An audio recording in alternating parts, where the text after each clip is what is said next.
And then we got the result of my practice. If you're focusing on the face, feel free to praise me. Especially, but if you're focusing on the feet, I apologize for the suckiness. And you can probably, if you're looking real closely, you probably can't even see in the camera, but there's some blemishes. There's lots of blemishes. Didn't really feel like doing those practice things helped, but it's a lot harder than it looks. Just the process of taping up the base, that probably took a good 20 to 40 minutes just to cover up everything you want. And it's so annoying to get the paint in certain areas, like tape up this corner of his saddle because of the arms and his head being in the way, and under his legs it wasn't exactly cake.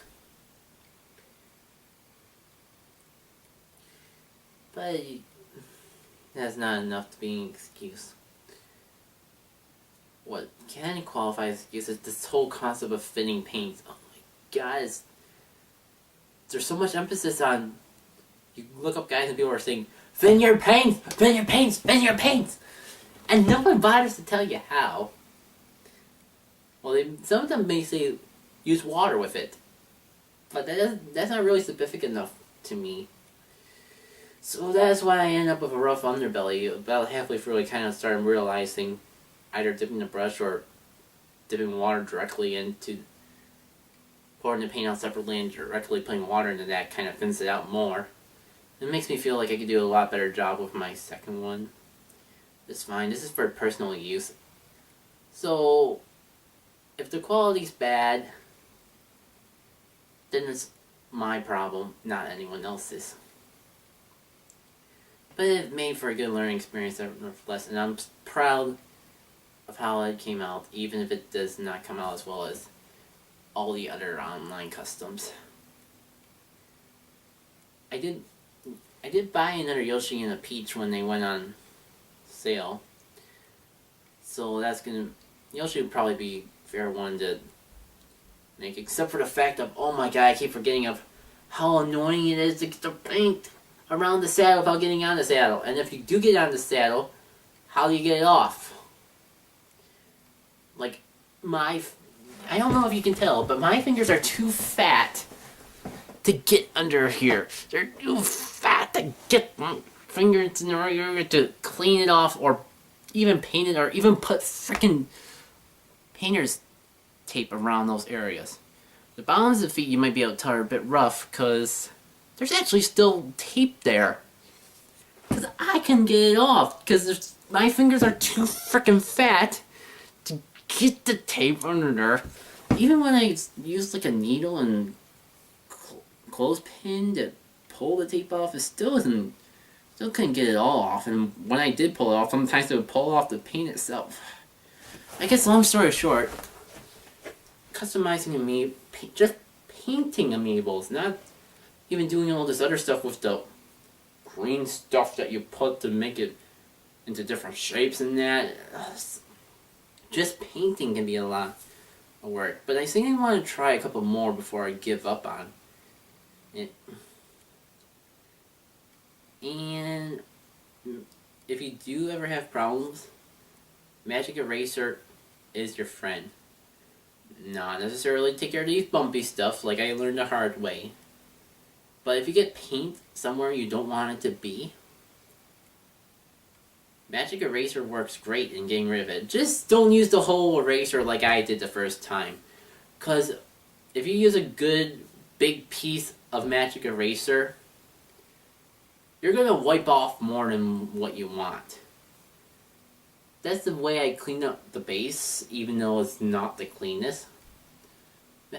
It would have been a lot worse if I didn't have Magic Eraser, because I did have this all taped off, yet somehow paint still leaked through the tape onto the base. But Magic Eraser worked like a charm, and a lot of this you can't even tell ever was bothered. Also, if you're using magic eraser the way they tell you, it can get wet. That was part of my first disaster. Originally I was using magic eraser to just try to smooth out these bumpy areas. And instead, I ended up clearing off all the paint. So it's a godsend if you get paint in an area you don't want to. Because it doesn't take off the original paint for some reason. It just takes off all of your acrylic paint. And I had to repaint those areas again and again. And it took forever. It took like weeks. I would say, not including days I didn't work on it, probably took 2 weeks just to make this one amiibo. That was before I realized that I could paint other stuff while at the same time. Like, I could have done 2 amiibos at once if I really wanted. And it would have taken essentially the same amount of time. It also takes up a lot of paint.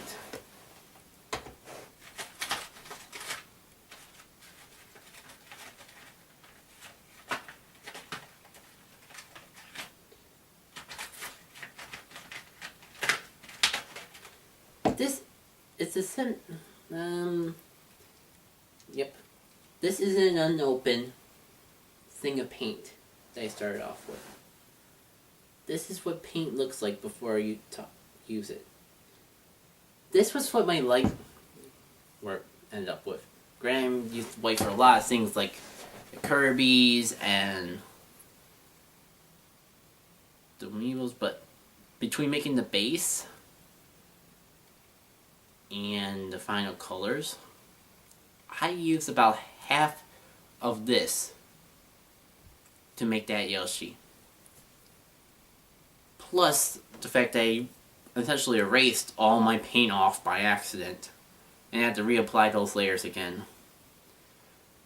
I guess what I'm trying to say is, when you're learning, painting amiibos can be a bit frustrating.